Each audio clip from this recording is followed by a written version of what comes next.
good. Ready for part 2 of Father Time.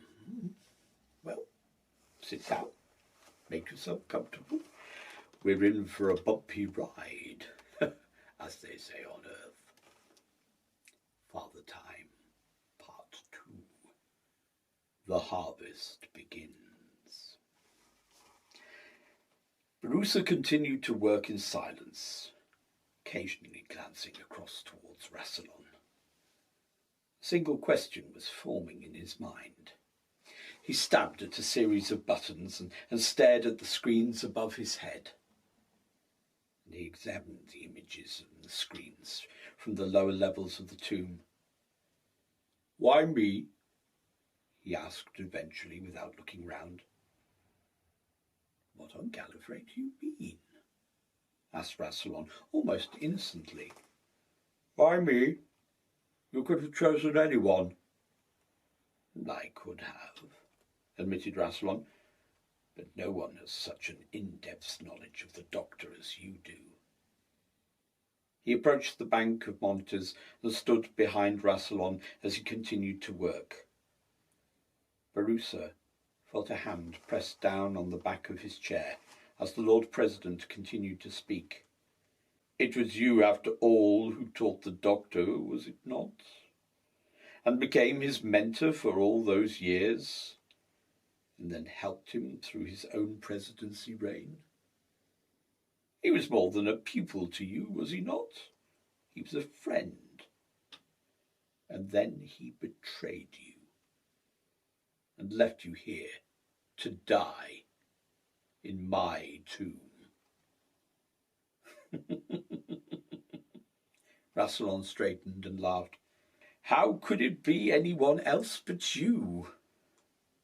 My desire for revenge is only bridled by your own. Now show me the Doctor," he ordered as he leant forward and stabbed a button by Barusa's hand. "I should warn you, there is an anomaly in the Doctor's biodata." Barusa ran his fingers over the console. "In what way?" "The Doctor is now on a 3rd regeneration cycle." "Really?" replied Rassilon, turning his back on the monitors and stroking his chin. "It matters not." "And in the current cycle there are latent memories of his entire 2nd cycle." "That should not be possible," said Rassilon, turning and staring at the screens above him. "A Time Lord's biodata should be keyed to memory loss, should a Time Lord be granted another regeneration cycle." "Did the Doctor have any knowledge of his 1st cycle?" Barusa checked a bank of monitors. "No. The incarnation of the Doctor which fled from Gallifrey had no prior knowledge. It is only now." "It still does not matter," said Rassilon softly. "Show me the 1st. An image flashed on the screen above their heads, and an elderly man stood at the TARDIS console with a shoe in his hands, and spoke into the TARDIS monitor. "We begin," whispered Rassilon, as he gripped his hands together. "Transfer." Ian Chesterton and Barbara Wright stood on the edge of the TARDIS console room and watched as the Doctor walked around the hexagonal shape of the console. He clutched the old battered shoe tightly to his chest as he stopped and stared down at the controls and tapped the shoe against his chest. And with a heavy heart, he pressed a switch on the console and listened as the doors of the ship closed. He vaguely heard the scream from outside and operated another control as he placed the shoe against the humming controls and stared up at the monitor.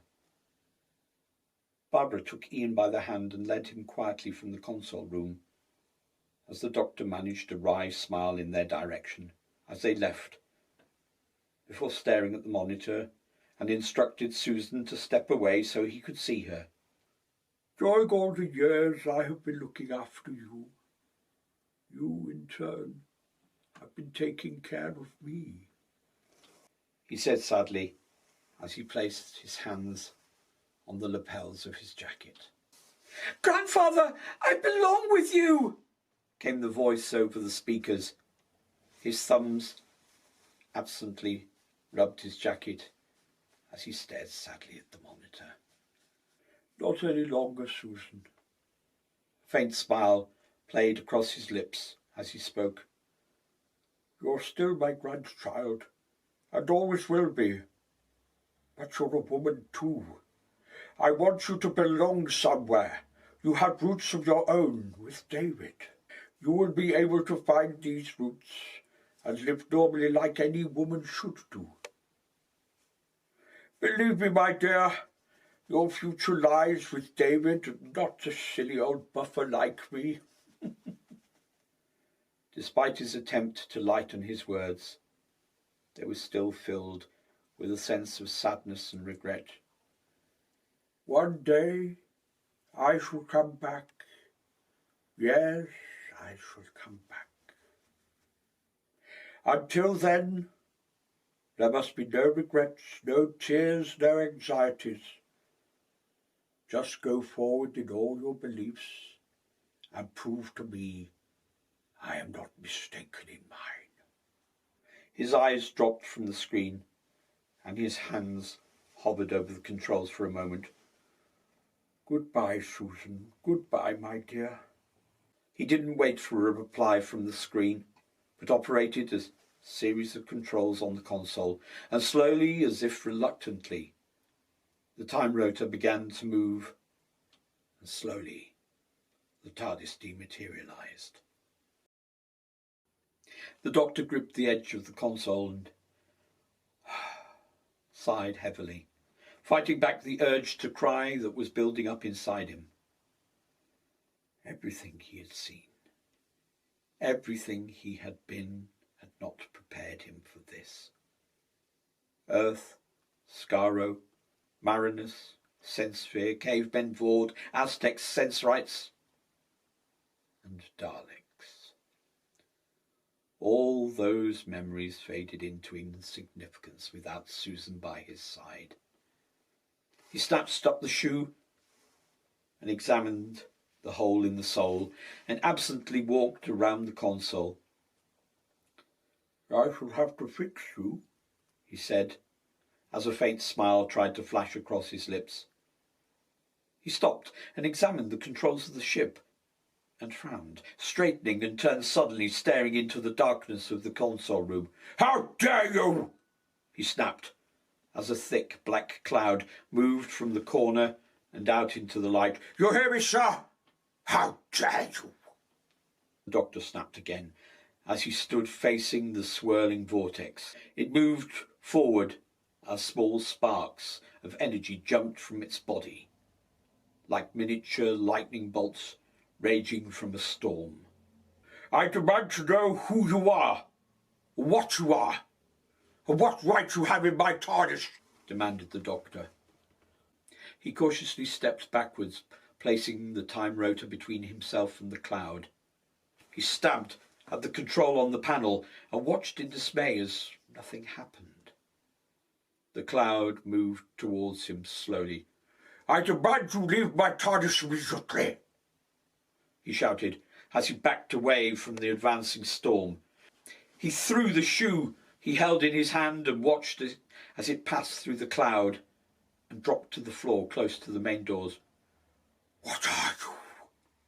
he wondered, as the cloud moved quickly over his body and enveloped him. The vortex seemed to swell as it contained the Doctor, then just vanished, leaving the console room empty. Ian burst into the room and stared at the empty space before them. "I tell you, Barbara," he protested, "I heard a noise." "Well, there's nothing here now," said Barbara as she placed a hand on his arm. "Not even the Doctor." "Yes," said Ian cautiously, "not even the Doctor." "Where is he?" he asked, turning to face Barbara. "He couldn't have left without us seeing him." "Well, he has," said Barbara simply. "Perhaps Perhaps he's gone for a lie down. It has been a difficult day for him. Ian considered this for a moment and smiled at her. I suppose you're right, he said eventually. Yes, I am. She smiled back as they left the control room, but she couldn't help casting a worried glance over her shoulder as they left. The sun blazed down on the Perivale Park as Ace allowed the doctor to place an arm around hers, and they walked over the crest of the hill in the direction of the tree line and down the winding path back towards the town. The doctor swung his question mark-handled umbrella in the air as he spoke and dug the tip firmly into the ground. There are worlds out there where the sky is burning, where the sea's asleep, and the rivers dream. His voice was soft and gentle as it lingered on the wind as they walked. People made of smoke, cities made of song. Somewhere there's danger, somewhere there's injustice, somewhere the tea's getting cold. Come on, Ace, we've got work to do. Ace smiled and hugged into his arm. She could still feel the cheetah world tugging inside her. But being here, right now, nothing seemed to matter. The doctor stopped and pulled the TARDIS key from his pocket and handed it to her. Professor? She asked. You go ahead. He curled her fingers around the key and smiled at her. There's something I need to check out first. The master? Is everything all right? He didn't answer her, just smiled and turned away looking into the trees. Professor? You go, Ace. This won't take long. He turned and smiled at her. I promise. She was reluctant to leave, but on the doctor's insistence, she turned and walked down the hill. I'll meet you back at the TARDIS, he called after her as he watched her disappear. Satisfied she was out of sight, he turned back to the trees and peered through the thick foliage. You can come out now, he said quietly. The branches of the trees parted and a swirling cloudy vortex drifted into the clearing and circled the doctor. I've been expecting you, he said, as he watched the energy jump from the vortex. Lord Rassilon, he added slyly. A figure stepped from the vortex as the clouds subsided slightly. How could you know? Asked Rassilon as the two Time Lords circled each other. Nemesis, stated the doctor simply. Nemesis, echoed Rassilon. Such a wonderful creation. Indeed. She warned me of this moment. And yet you've done nothing to avoid it, remarked Rassilon. I find that insulting. The doctor placed the umbrella over his forearm and fixed Rassilon with his piercing stare. Her warning seemed inevitable, and besides, a smile played over his lips. I was curious. Curious? How so? For a start, I thought you were dead. Rassilon laughed at the statement. So how could a ghost harm me? How indeed? And secondly, Nemesis could foresee our meeting, but the reason and outcome was unclear even to her. The reason is your demise, Doctor, sneered Rassilon as the vortex grew in strength, and the outcome is inevitable. The vortex surged forward and absorbed Rassilon back into its mass before turning on the doctor and surrounding him. The doctor strained against the power of the vortex before they disappeared. A small robin chirped its protest at being disturbed and flew from its nest, leaving only a scorch mark on the grass. The doctor fell against the edge of the carriage as the train swayed. Its momentum rocked as the doctor could feel a sudden surge of power beneath his feet. It's getting faster, shouted Rose as she followed him. "Interesting, isn't it?" he mused, as he put out a hand on the wall to steady himself and turned to her and grinned a maniacal grin. "Oh, this is the world's first purely robotic train system, powered using only the latest technological advances. And yet..." He placed the side of his head against the wooden panelling that ran the length of the carriage, before dropping to his knees and placing a palm on the floor. "It feels organic in nature." He looked up at Rose. "Don't you think?" Rose shrugged as she gripped a brass rail to steady herself. "All I know is that we've been followed for the last 3 carriages." "Oh, you noticed," said the doctor, almost dismissively, as he stood and began jogging on the spot. "That'll be Mr. Tanaka, the owner of the company. And that's not all." He took her hand and leant close to her as he pointed to a small camera in the corner of the carriage. "We're being watched by someone else as well. Something controlling this train, and something not of this earth, I would hazard a guess at." He raised his voice as he thrust his hands into his pinstriped brown suit. "Isn't that right?" He turned to Rose and looked past her at the overweight Japanese businessman as he struggled down the corridor. "We'd better hurry," he whispered as he grabbed Rose's hands again and hurtled off down the corridor. "Hello there!" he called as Rose allowed him to pull her along the train. They stopped at a large metal door, and the doctor released his grip on Rose's hand and pushed himself up against the cold surface and placed an ear to the door. "We've lost him," gasped Rose as she glanced down the corridor. "No, we haven't," replied the doctor without looking back. He frowned as he placed both hands upon the door. "Can't hear anything," he whispered to himself, and stepped back from the door. He reached into the inside of his jacket pocket as he visually examined the heavy door. It reminded him of a ship's door with all the large metal rivets and the large wheel in the centre of the door. From the inside of his jacket, the doctor pulled out a small wand-like object and pointed it towards the door. The light at the end of the device shone brightly as a high-pitched whine from the sonic device pierced the air of the carriage. "Deadlock Seal," came a voice from behind them in broken English. The doctor turned to face the owner of the company. "Now, if you please." His words were polite, but they hid a true malice as he bowed at the intruders and waved them to step aside. "Mr. Tanaka, or should I say Oddjob?" The doctor grinned at his James Bond reference as he stared at the slightly overweight businessman before him, dressed in a simple black suit with a crisp white shirt, red tie and neat bowler hat perched upon his head.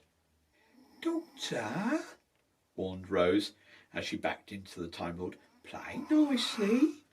"Oh, I'm sure Mr. Tanaka, he won't harm us, will you?" he asked hopefully as he moved Rose behind him and took a step towards the businessman. "After all, Mr. Tanaka has a reputation to uphold." He spun, walked around the portly man and whispered in his ear, "Don't you?" He smiled and walked back to Rose. "I mean, Rose, this is the man who developed a train system second to none in the world. A train system which has smashed all economic records, not to mention all land speed achievements ever made by the bullet train. All of this on his revolutionary robotic system, known only to a handful of people." He walked behind Rose and placed an arm around her shoulder and looked over at Mr. Tanaka.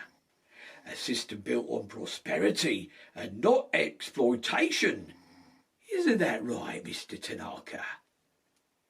The statement hung in the air between them for a moment before the doctor turned to the door and thrust his hands into his pockets as he listened to the engine pitch and swayed to the increased speed of the train.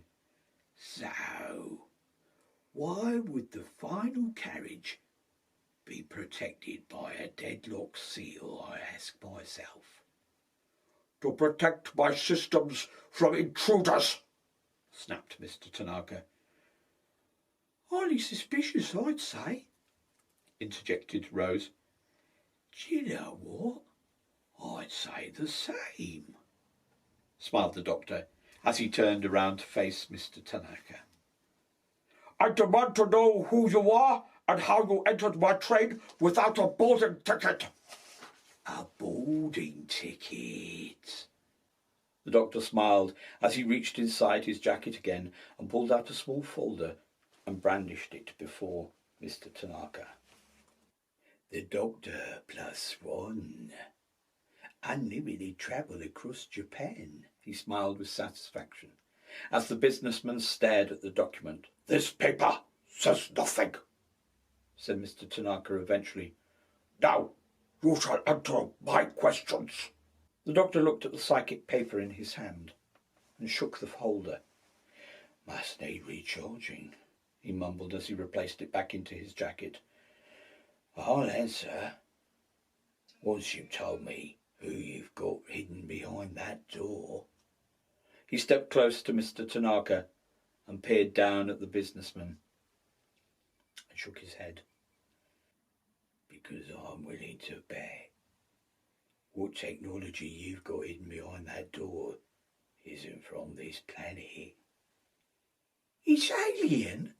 Asked Rose as she watched as the doctor stood on his toes and peered into the security monitor mounted on a wall bracket and grinned. And I'm guessing what you've got hidden, you want to keep it hidden. Isn't that right, Mr. Tanaka? You have no evidence of this, Doctor. The businessman leant heavily on his walking stick as his eyes narrowed at the doctor. Now, if you will. He beckoned towards the door, towards the row of carriages. I could walk away, said the doctor, as he tilted his head to the side and rubbed the back of his neck before fixing Mr. Tanaka with a steely gaze. But I won't. Are you going to open this door for me, Mr. Tanaka? It would appear as though we are at an impasse, Doctor, smirked the Japanese businessman. You will not leave without seeing my operating systems, and I shall not allow you access. He smiled at his logic and once again gestured down the train. Now, if we could discuss this as civilized people and adjourn for refreshments, I am sure we can reach a... How would you say? Mr. Tanaka smiled and bowed while keeping his eyes on the doctor. Understanding? He has a point, Doctor, whispered Rose as the doctor idled past her. Oh, he has a point, conceded the doctor, as he circled her, smiled and winked. We could all sit down and have cucumber sandwiches with a crust cut off and a nice pot of tea while these people remove whatever's in there. He nodded towards the door. He tilted his head onto his shoulder and winced as thoughts whirled through his mind. You see, Rose, here's the thing. Here we are on a train, an amazing, impossible train. More advanced than anything Earth should have at this moment in its history. And it's all run on advanced robotic systems. He pressed his hand against the wall. Except, now here's the thing. It isn't, is it, Mr. Tanaka? The sway of the movements of the train is organic by its very nature. He rounded on the businessman and smiled sweetly as he could. You've got something, or someone, trapped in there, haven't you, Mr. Tanaka? And you're using them against their will. So, what do you say?" He reached in and grasped his sonic screwdriver again and spun it in the air.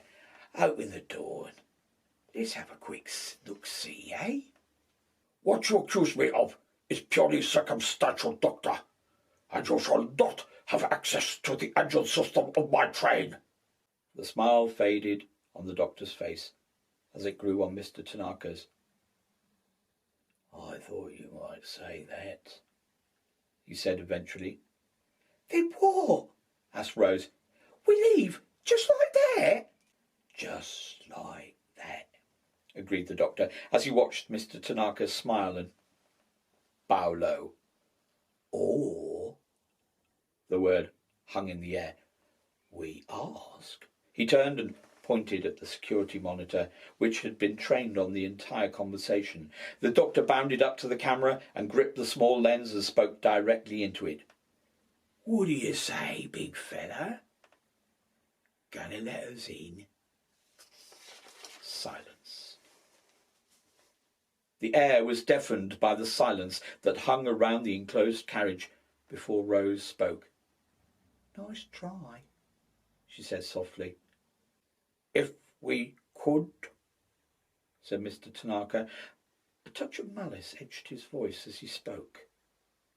The doctor closed his eyes as though listening for something. Listening for anything, and held up a finger. "Well," he said eventually, as all eyes were trained on him, "if there's one thing I've learned over my lives, and there have been many of them, it's drama is all about timing." He brought his finger down as a series of 3 heavy bolts unlocked one at a time, and slowly the door to the engines swung open. "You did it!" exclaimed Rose. "Nah," said the doctor. "Whatever is in there did it." He peered into the darkness and gripped Rose's hand as he pushed his way through the open door. "Whatever is in there wants us to have access." The doctor's voice was barely a whisper as he moved into the dim light of the engine room. "You cannot enter!" snapped Mr. Tanaka as he hurried after them and stopped as the red light of the carriage cast down over his body. The doctor peered through the gloom, spreading out across the walls of the carriage like a virus, where panel after panel of electronic equipment, from instruments with buttons, switches and levers to screens displaying readouts, timetables and power levels. But his eyes were drawn to the object sitting in the centre of the floor. It was a massive glass dome, similar to a bell jar, and rose from the floor of the carriage, and mounted on a singular brass ring. Across the small glass surface sat smaller brass rings which held in place a multitude of wiring which connected the bell jar to the monitor banks. Several blue sparks of electricity cast an eerie light across the curved surface of the glass and threw twisted shadows across the walls. But it was the image of the creature, if you could still call it that hung suspended by the wiring that repulsed the doctor to his very core. "Doctor, it's..." breathed Rose as she stared in horror. "Obscene," whispered the doctor. He wanted so much to step forward and examine the casing, but a primal fear held him in place. "What you've done, Mr. Tanaka, is an engineering feat never before seen on this planet," replied Tanaka excitedly. "It's an abhorrence." The doctor peered at the creature as it hung in the jar. "Are you all right?" he shouted. "I know you can hear me, and I know you know who I am. I'll ask you again. Are you all right?" The doctor could feel the gaze of the creature shift onto him. as it peered into his very soul. As it spoke a single word, the doctor felt a chill run through his body.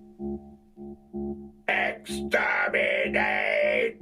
The doctor stared for a moment before turning to Tanaka, wearing a horrified expression. "What have you done?" he whispered coarsely, as he felt the air thicken around him. "What have you done?" His voice rose as he stepped away from the Dalek and across the carriage to a smiling Tanaka. "I have created the perfect system," boasted Tanaka as he peered past the doctor towards the bell jar. "Exterminate!" screamed the Dalek behind him. "What?" screeched the doctor over the sound of the Dalek. "Exterminate!" "Consider what I have done," replied Tanaka calmly, as he stepped past the doctor and stood admiring the Dalek in the jar. "I have harnessed the power of this creature and created the most efficient form of travel this planet has ever seen. What you have created is an abhorrence to nature," gasped the doctor as he pointed towards the jar. "However I feel about the Daleks, what you have done is a crime against nature itself." "You exaggerate, Doctor," scoffed Tanaka. "What you have done is taken a brilliant and deadly killing machine and turned it into nothing more than a puppet for your amusement." The doctor looked at the jar where Rose was standing. "You've turned this creature into your slave!" Rose stood before the Dalek, placed a hand against the glass, thought about her first meeting with the species. That had been incarcerated as well, but nothing like this. The entire bottom section of the Dalek had been removed forcibly by the looks of it. The sharp pieces of its casing created jagged daggers which hung down from the Dalek's midsection and grill. The gun stick and manipulator arm were also missing, again roughly cut from the Dalek's body. She walked around the bell jar, sadly looking at the damaged grill section, as tendrils of the creature hung from the casing. She imagined rivers of blood wrapping around the cables and wires which held the top section of the Dalek in place. Despite what she had seen these creatures do, she still couldn't help but feel pity for the creature. The head swiveled and followed her movements as she walked around the entire jar.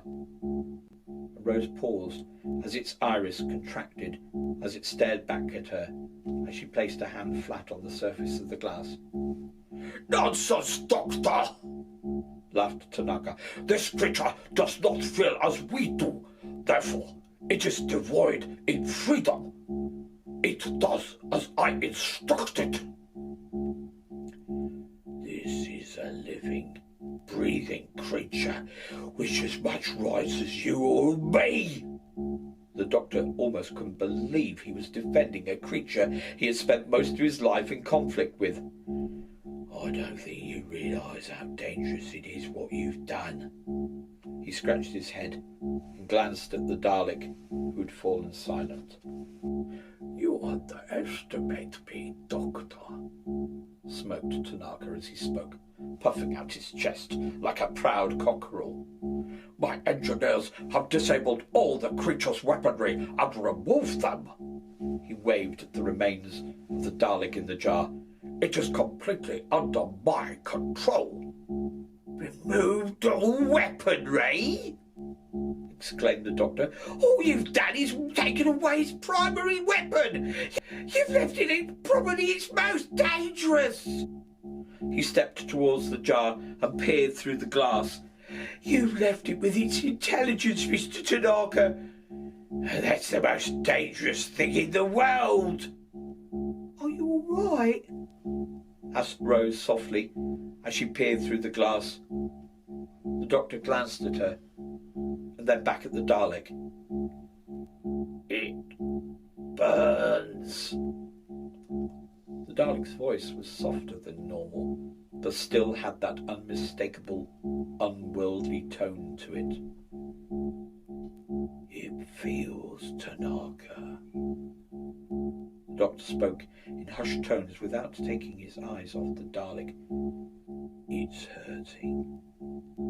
And the worst thing for you and everybody else on this train is a vengeful Dalek, especially if its captor is standing right in front of it. I feel pain in my body." Its words edged pure loathing as it spoke. "I am still strong. The Daleks are the supreme beings in the universe.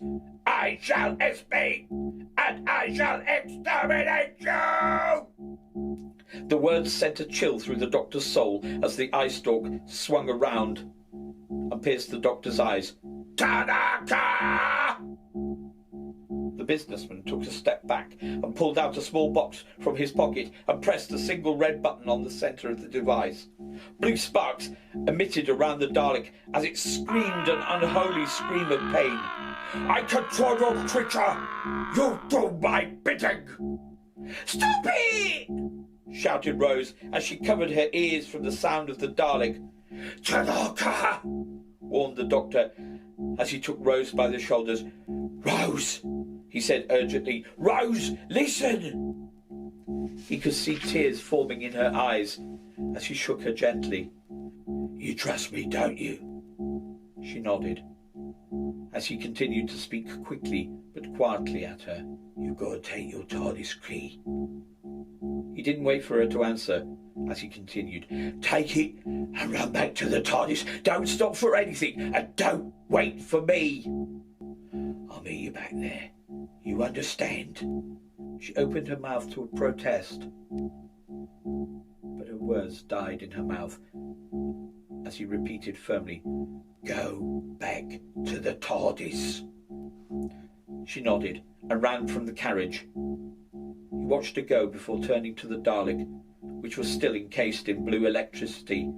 He placed his hand against the glass and spoke through gritted teeth. "Dalek!" His words got no response. "Dalek! I hear you, Time Lord," replied the Dalek. "Good."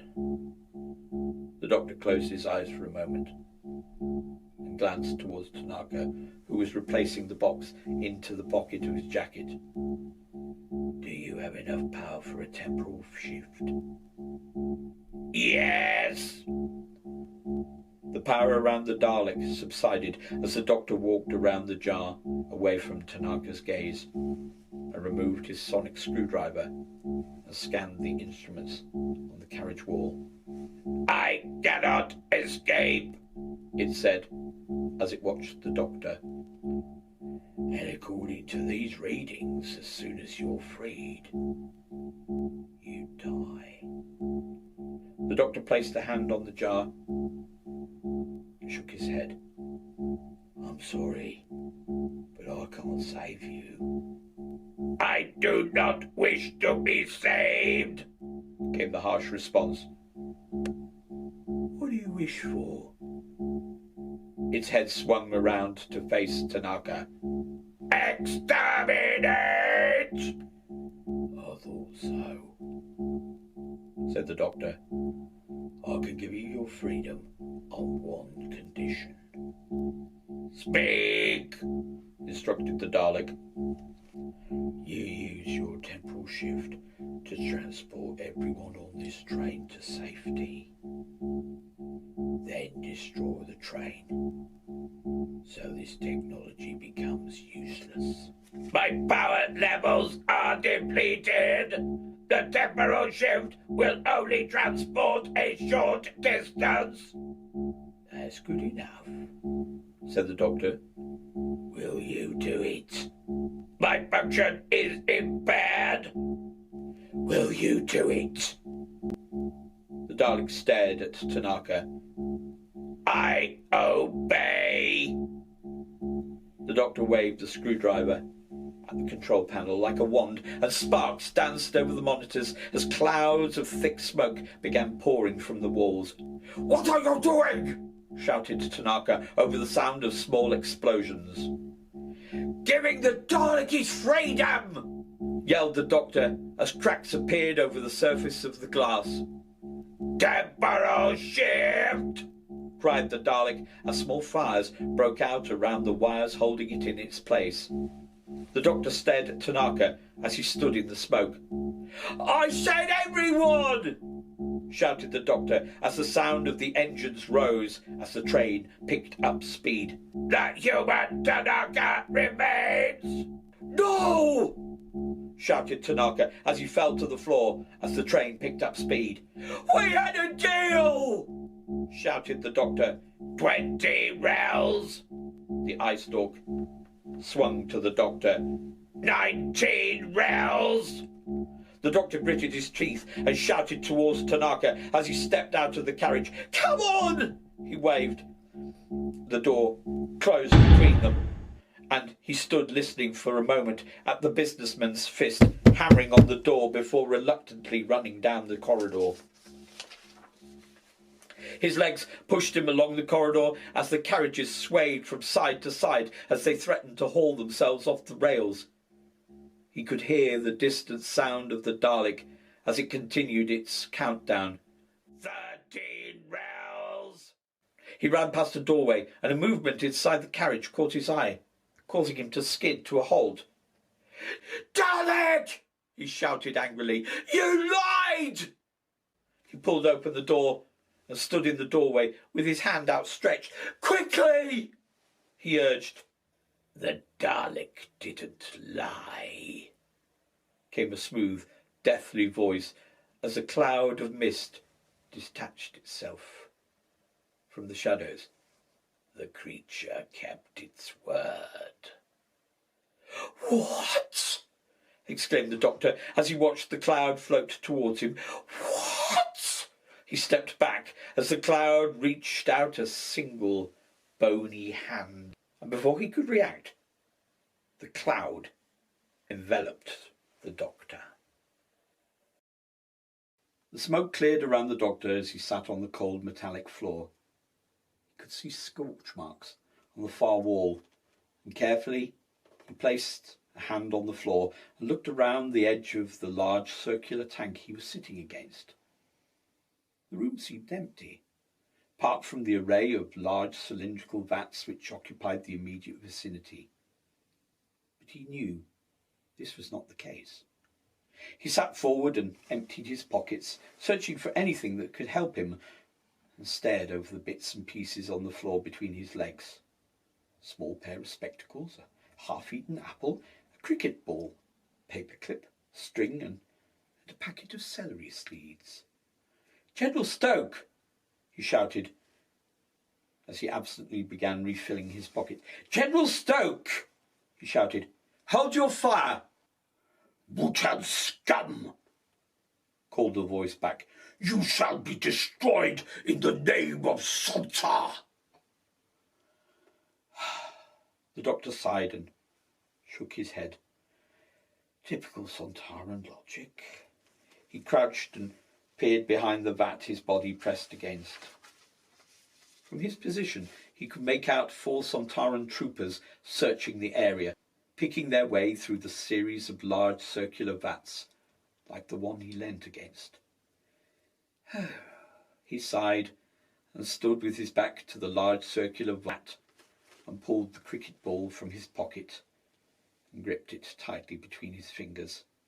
He threw the ball at the metal container opposite and caught it on its trajectory back to him, pulling the small red object close to his chest and smiling as he whispered, "How's that?"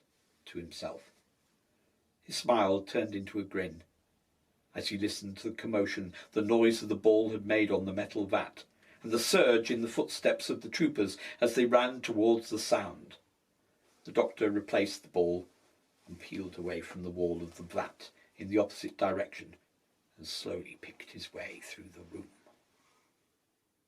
He paused as his hand ran over a metal ladder which ran up the sides of the container, and for a brief moment he considered climbing up to the top, but dismissed the idea almost as instantly as it had entered his head.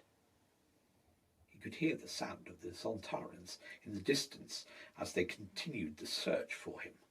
For a second time he paused against the edge of a vat and pulled the cricket ball from his pocket. It had worked once, he mused, as he gripped the leathery skin in his hand and threw it against the wall of the container across the walkway. It struck the metal vat, and the sound reverberated through the room as it bounced off the wall and rebounded into 1,000 tiny pieces across the metal grating on the floor. The doctor dropped to his knees and gathered the pieces of cork up in his hands as a pair of heavy-duty boots stepped before him. "I feel like I've lost a good friend," he moaned as he scooped the cork up to his chest. "This ball was signed by Don Bradman himself after the Bodyline series." He looked up at the face of the Sontaran who stood over him. It was irreplaceable. "You are my prisoner, Rutan scum," he barked. "Stand!" The doctor obeyed the command as he dropped the pieces of the ball to the floor. "I'm not a Rutan, you know." He sighed as he placed his hands deep into his pockets. "That is exactly what I would expect a Rutan spy to say," snapped General Stoke. "Move!" The doctor felt the sharp jab of the small nozzle from Stoke's weapon in his back and allowed the general to move him towards the exit. "Can I ask where I am?" asked the doctor as they walked through the room. "As if you did not know," scoffed Stoke. "I wouldn't be asking if I did," replied the doctor. "I only came here by accident." "This is the pride of Sontar," boasted Stoke. "The cloning facility on the third moon of our home planet." The doctor ran his hand over the vast metal container closest to him as he listened to General Stoke. His hand followed the pattern marks on the side of the vat. "It is the largest and most productive of all cloning plants across the glorious Sontaran Empire. From each plant, 1,000,000 troopers are created for each muster parade for the war against the Rutan host." The doctor stopped suddenly and turned sharply, staring down at the Sontaran. "And it's protected by you?" "That is correct," announced Stoke proudly. "General Stoke of the 5th Sontaran Battalion." The doctor allowed himself to be ushered through an archway and into the dark corridor before stopping again. "Keep moving, Rutan scum," ordered Stoke as he jabbed him with his weapon. The doctor ignored the threat and pulled out a small pair of half-moon spectacles from inside his pocket and placed them over his face and stared at a series of scratches on the wall. "What makes you think I'm a Rutan, General?" he asked as he leaned closer to the wall and placed his hand on the marks. "I saw your companion change his form," stated Stoke simply. The doctor closed his eyes and allowed his head to drop onto the wall. "Chameleon." In a quick movement, he swung around to face Stoke and whipped off his glasses as he spoke quickly. "I assure you, General, I am not a Rutan spy, and neither, for that matter, is my companion. He is simply a metallic construct capable of altering his structure to resemble any being in his memory core. Now tell me, why would a highly decorated general such as yourself be placed in charge of guarding a facility like this, and not leading his men in your insufferable war against the Rutan? Tell me that." "It is an honour for a Sontaran of my position to be chosen personally for this position." Stoke's words were confident, but his voice betrayed otherwise. Now, we must go to the Sontaran High Command, where you shall be questioned and executed. In the right order, I hope, offered the doctor with a wry smile as he turned his back on the Sontaran and stared at the markings on the wall. Is there anyone apart from the Rutan who may wish ill harm to the Sontaran race?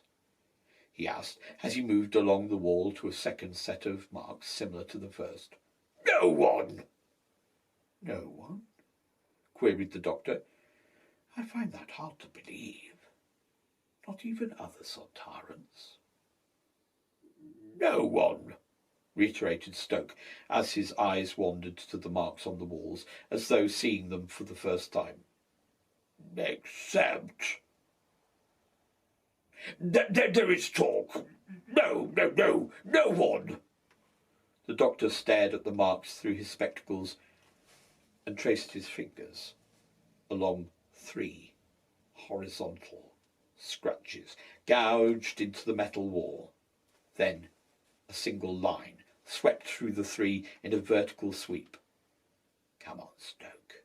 What is it? I'm not your enemy, General. There has been talk through some of the ranks about a movement calling for a return to a more pure blood line and to abolish cloning methods. Pure bloods, murmured the doctor as he looked down the corridor. A return to a more honourable way of life. The doctor turned from the wall and jabbed the Sontaran in the chest. You don't believe them, he announced. Let me tell you what I think, and you can tell me how close I am, or execute me on the spot. How does that sound? The doctor continued before Stoke could answer. Every muster parade generates 1 million new Sontaran warriors for their endless campaign against the Rutan host. But recently, the muster parades are getting less and less. He spun back to the wall and followed it towards a third set of scratch marks as he spoke quickly.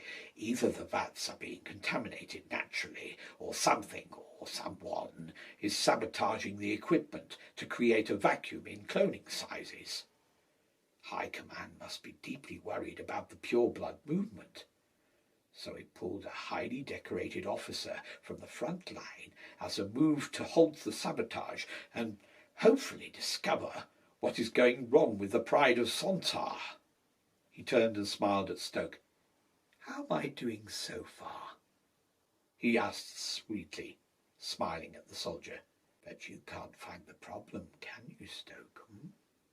Because the problem comes from inside your own species, and you can't understand why all Sontarans don't think like you. A good little soldier with a duty to do. He placed his glasses back inside his pocket and smiled. And then there's that, he announced as he pointed at a door in the wall. Stoke followed the directions of his finger and stared at the floor as a gelatinous substance seeped from the base of the door.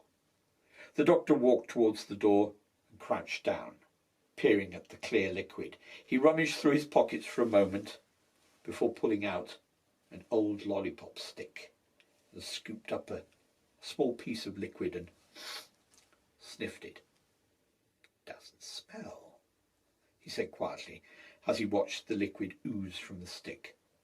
What is it? Asked Stoke as he peered over the doctor's shoulder. I don't know, admitted the doctor. It's almost embryonic in structure. His musings trailed off as he stood quickly, dropping the stick into the substance, and glanced to the door. Then the Sontaran, and then back to the door. Stoke, he demanded, what's behind that door? What's the functioning of this room? It is nothing, stammered the Sontaran. But what's in there? I believe it is an embryo waste disposal unit, said Stoke. A what? The ineffective Sontaran DNA unsuitable for cloning process is transferred from the vats to facilities like this one for disposal. We must keep the cloning process pure, Doctor. The doctor placed a hand on the door and traced the same series of scratches he had examined on the walls. The door slid across, and the doctor stepped into the darkness of the room and peered through the steam at the vast quantities of machinery inside. Stoke, listen to me, he said, as he pulled a slim cylindrical device from his pocket and flicked a switch on the end. Go to your superiors and bring back a division of your men here. He paused as the beam from the torch split the darkness and cast twisted shadows across the banks of flashing lights. Do you understand? A Sontaran does not retreat, Doctor. We stand and face death. To run is a disrespect. This is not disrespect, Stoke, whispered the doctor as he stepped further into the room. If you do not get your reinforcements, your entire species could be killed. The doctor turned his head towards Stoke and hissed at him. Go! Stoke wobbled uncertainly for a moment before running into the corridor at the force of the doctor's words. Good boy, murmured the doctor as he watched the door close, and he stood in the dark for a moment and let the beam of the torch wander across the room. A sudden movement caught the corner of his eye, and he shone the torch in that direction, peering into the shadows in the corner of the room. Come out, he called. I know you're here somewhere. His voice echoed through the silence as he swung the small beam of light around the room. I won't harm you. A sudden gust of air almost knocked him off his feet as a large, shadowy creature loomed out of the darkness and surged towards him, with a single, bony hand outstretched in his direction. It is a shame I won't be as generous, it hissed, as it wrapped itself around the doctor and disappeared, leaving only a scorch mark on the floor. Where? The doctor said groggily as he placed a hand on his head. Don't try to move, my boy, came a voice the doctor thought he recognised. A voice from his past. The feeling will pass, came another more youthful voice. He'll be all right. So why shouldn't he? The voice seemed so familiar, yet so distant. Where am I? The doctor struggled in the confined space he found himself in, and struggled to allow his eyes to focus on the figure closest to him. The old man placed his hands on his lapels and stared back into his own eyes. You're awake now, my boy, he snapped. Use your intelligence and look around. The doctor grimaced as the pain in his head threatened to block his senses. Was he dreaming? His mind was whirling as he looked from one figure to another. The old man dressed in Edwardian clothing, the skinny man dressed in a simple pinstriped suit, and this isn't possible. But it is, snapped the old man again. We are all here. Accept the evidence with your own mind. That is to say, your own eyes. But how? Why? Where? Well, we can't answer the first two, but the third. This was the younger of the two who spoke. The doctor didn't recognise this figure, but could guess he would someday. No, it couldn't be. Could it? Look around you, came the harsh, unforgiving voice of the old man. Where do you think we are? The doctor rose to his feet and gazed around him at the old stone walls, the columns of brickwork, and embers of a memory stirred in his mind. The tomb of Rassilon, he whispered. We're on Gallifrey. Eh? What's that it says? came the old man. Gallifrey? No, no, no, no, no. Of course we're not on Gallifrey. Look around you, my boy. This isn't Gallifrey. This is Shada, the prison planet of the Time Lords.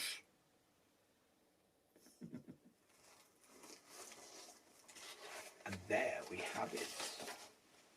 The second part of Father Time. I hope you will come back for the third. Till I see you then. Goodbye.